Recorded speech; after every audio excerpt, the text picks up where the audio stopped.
During the 1220s AD in Iceland, the poet and chieftain Snorri Sturlason is writing down the history and events of the Norwegian royal family. This would eventually become a book spanning more than 800 pages and encompassing a time span of over 1,000 years. The book is to us today known as the Kingssagas, or the Heimskringla. It is Norway's national epic. A national epic being an epic poem or a literary work of epic scope which seeks to or is believed to capture and express the essence or spirit of a particular nation, not necessarily a nation state, but at least an ethnic or linguistic group. During the national revival movement in Norway in the early 1800s, it is said that there was 2 books in every Norwegian farmer's bookshelf, that being the Bible and the other Snorri Sturlason's Heimskringla, or the King's Saga. And what does Snorri see when he gazes down towards the continent and through the veil of time and into the dark, hazy past, writing of events 800 years before his own time? The answer is to us today known as the Ynglingesaga, the origin story of the Norse in Scandinavia.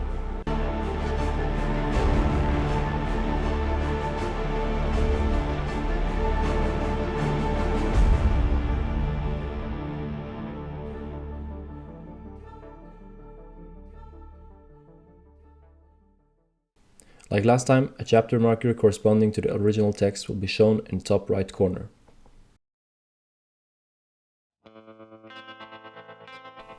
Heimskringla, the region of the world where humans live and build on, is in many places impaled by the ocean, making large inland seas. We know of one such sea that stretches all the way from Norway to Jordsalaland. And from this sea, there is another to the northeast. This is known as the Black Sea. Here goes the borders between the 3 continents. To the east lies Asia. To the west, some call it Europe, others know it as Enea. But to the north lies large Svitjord, or cold Svitjord. Some believe that large Svitjord is no smaller than large Serkland. Others compare it to large blue land, because just as the northern part of Svitjord is uninhabited due to the frost and cold there, so is the south of Blue Land uninhabited due to sun and heat. In Svitjord there are many different regions. There are also many different peoples and languages. Giants and dwarfs, blue men and many others. There are large animals and dragons as well. From the mountains to the north that lies beyond any inhabited plain, there flows a river through Svitjord. That river is called Tanais, but was before known as Tanakvissel or Vanakvissel. This river flows out into the Black Sea. The region around Vanakvissel was at the time known as Vanaland or Vanaheim.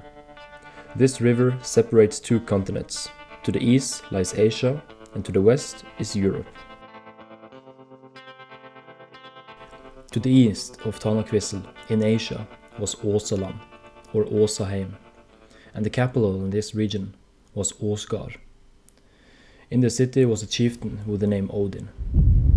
Odin was a great warrior, and went far and wide and won himself great riches. He won so many battles that his men came to believe that in every engagement, victory was his. When he sent his men out on missions, he had the habit of putting his hand on their head and blessing them. They then believed that luck would be on their side in executing his will. Furthermore, his men would invoke his name and call upon him whenever they were in distress, and they felt, every time, that they would find relief in so doing. His men truly believed in him with all their heart, and Odin would often travel so far away that he was gone for years at a time. Odin had 2 brothers. One was named Ve, and the other Vilja. These 2 brothers ruled the kingdom when Odin was away, but one time he had been away for such a long time that the Aesir, the people of Åsheim, didn't believe he would come back. The 2 brothers then divided his inheritance among themselves, and also Odin's wife, Frigg, which they both took as their own wife. But soon after this had been done, Odin returned and took back his wife. Odin led his army to the Vanir, and they put up a stiff resistance, and neither side had the clear advantage, and great harm was done to both lands. And when both sides had had enough of the fighting, they brokered a peace and exchanged hostages. The Vanir gave their best man, Njord the Rich, and his son Frøy. The Aesir gave in return a man named Høne. This man, the Aesir believed, would make a great chieftain and ruler. He was a strong and beautiful man, and along with him they also sent a second man named Mime, and he was very wise. In return the Vanir gave their wisest man amongst them. His name was Kvase. Høne was shortly after arriving in Vanaheim made chieftain, and with him he had Mime give him advice on all matters. However, when Høne would attend a thing without Mime and difficult matters had to be decided upon, he always gave the same response, quote, "Here ought others decide," end quote. Seeing this, the Vanir felt as if the Aesir had fooled them in the exchange of the hostages, and so they took Mime and severed his head from his body, killing him, and sent the head to the Aesir. Odin then took the head and covered it with herbs so it wouldn't rot. Furthermore, he used witchcraft and sorcery to make it so that the head would speak to him and tell him all kinds of secrets. Odin also put Njord and Frøy as blodgoder. Njord also had a daughter that was made blodgudje. She was the first to teach the Aesir about the type of magic called seid, which was common among the Vanir. While Njord had been in Vanaheim, he had been married to his own sister, because in Vanaheim this was legal, and their children were Frøy and Frøya. In Åsaheim, however, such marriages between close relatives were not permitted. A large mountain range stretches from the northeast to the southwest. It separates Lardsvitjur from other kingdoms. The mountain range Snorri is referring to here is most likely the Caucasus Mountains, that in reality goes from the northwest to the southeast. South of this mountain range, it's not far to Turkish lands. There, Odin owned large lands. During this time, the Romans were laying large swathes of land under themselves, and forcing many people to flee from their land due to the turmoil and instability that came along with the warring. But Odin was clairvoyant and a great sorcerer, and he foresaw that his descendants would build and live on the northern half of the world. He therefore put Ve and Vilja to rule Åsgård, and took with him all the high priests and a large amount of people, and set off. First, they traveled to the western part of Gardariki, thereafter to the southern part of Saxland. Odin had many sons, and he carved out for himself a large kingdom in Saxland. He then traveled north to the sea, and came to live on an island that now bears his name, Odinsøy. Odinsøy is translated to English as Odin's Island, and is what we in modern times now know as the city of Odense. However, we now in the 21st century refer to it as the island of Fyn.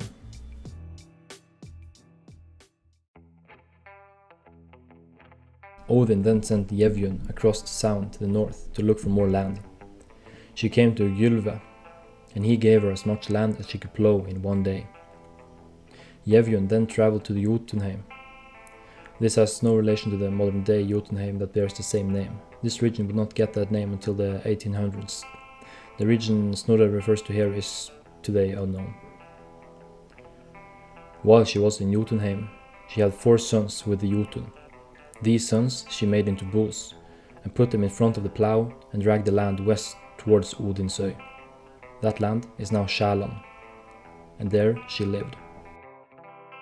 Skjold, Odin's son, took her as his wife, and the land that she had ploughed away is now an inland sea called Mallaren. Odin travelled east when he heard the news that there was good land with Gylve. The 2 men came to an agreement because Gylve did not think he was powerful enough to challenge the Aesir. Odin and Gylve would often compete with each other, but every time the Aesir would come out on top. Odin came to live at Mallaren, in a place called Old Sigtuna. Here he built a large hov. and celebrated with a large blot, as the custom was among the Aesir. Odin put under himself a large area called Sigtuna, and made sure all the high priests had good farmland. Njord at Noatun, Frøy in Uppsala, Heimdall in Himmelbergene, Thor in Trundvang, and Balder in Breidablikk. It is said that when Odin and the high priests came to the Nordics, they taught the arts that have since been taken up. Odin was the best as he mastered them all, or at least most of them. Odin was so popular because he was a sight to behold and blessed with beauty. When he was with his friends, he would put everyone in a good mood, but if he was in a fight, he would be a terrible sight to behold. This was because he knew the art of changing his form and appearance. Another reason that he was so popular and highly regarded was that he could speak with such a charm that every word seemed to be the truth.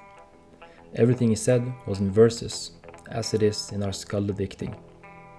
The word skaldedikting refers to the Norse way of poetry.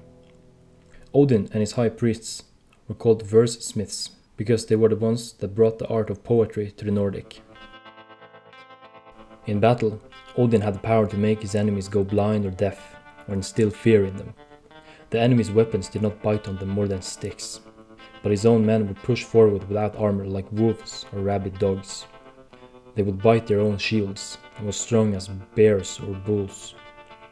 They killed men in great amounts, but on themselves neither iron or fire would wound them. This is what is known as berserkersganger, in modern English, berserk.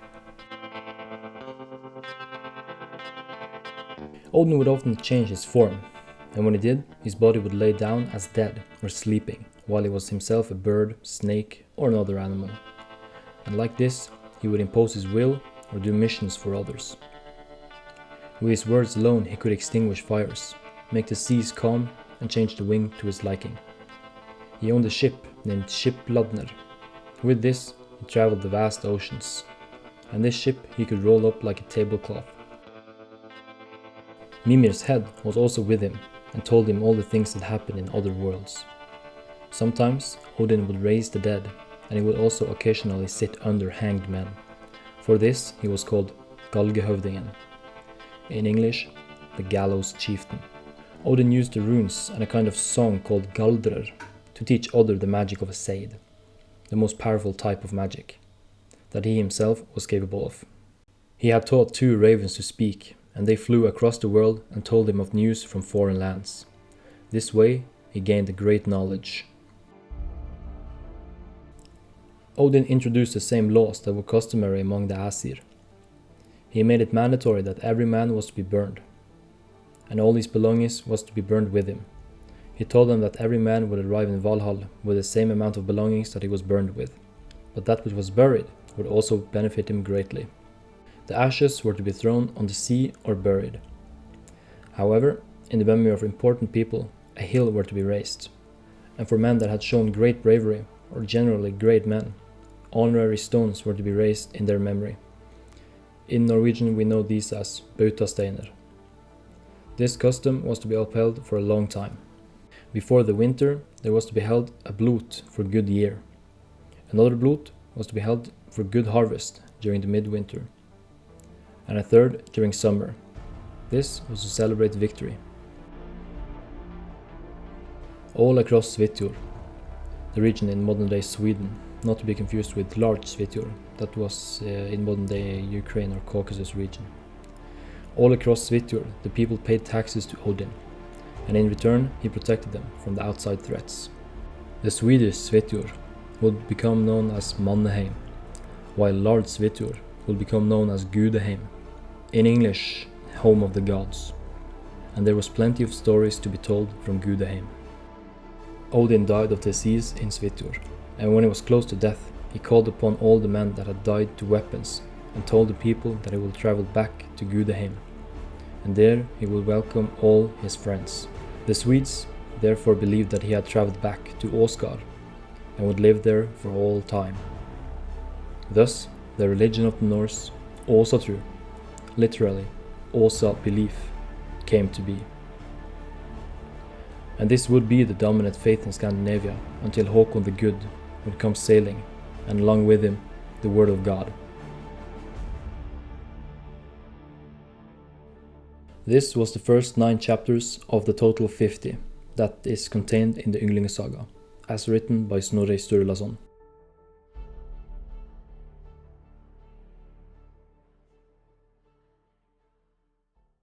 Thank you for watching. Please like and subscribe if you enjoyed these videos, and let me know what you think in the comments. And once again, thank you.